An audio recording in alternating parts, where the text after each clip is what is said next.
Hey, so welcome back. We're talking about the first 6 customer groups, and I promise to try to make these videos short, so let's jump right into hipsters.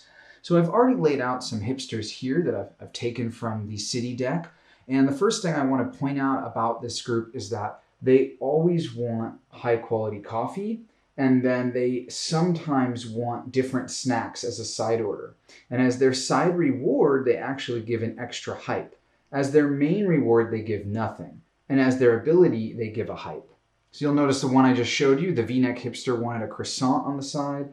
This techno lover wants a pie on the side. And then this nerdster wants a donut on the side. So their side isn't that easy to serve.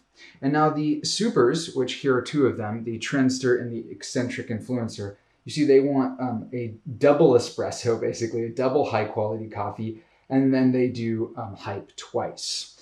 And the trick with hipsters is actually very simple, and I use them often at events to demo the game and explain how to do ability combos. Because if you start at 2 hype, every time that you successfully serve a hipster and trigger their ability, you increase your hype. And that, of course, if you have lots of hipsters in your deck, means that you get more hipsters out every round until you get up to 5 hype. And once that happens, and you flip your hype token, it's now a reminder that every time that you trigger one of these hype symbols, or twice if you trigger a super, you're getting a good review, or 2 good reviews in this case. Now that strategy has the chance to fizzle out, meaning at certain point, if you have 5 hype and you have 5 hipsters in your line, as you can see depicted here, with these supers you're getting a little bit more, but this is about 12-point turn.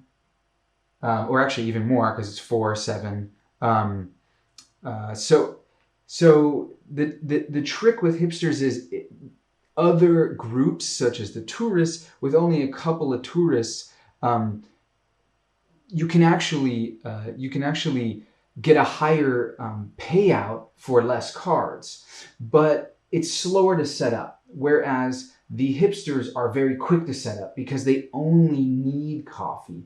What I was saying before when I was saying 12 and doing bad math, what I was counting was if you're getting both of these hypes. So this could be potentially 6 points and then another 4, so 10. So comparing that to tourists, which can already get on their own 4 points each, you can see how having 5 cards versus 2 being comparable, I can let you figure it out yourself. But the point being that hipsters are what we call a fast strategy because it is easy to enact it, but also fast meaning that it can quickly pull good reviews from the stack and end the game. But if you don't do it quick enough, then someone can turn on a slow strategy, as we call it, such as the tourists, which take a lot more resources to build up.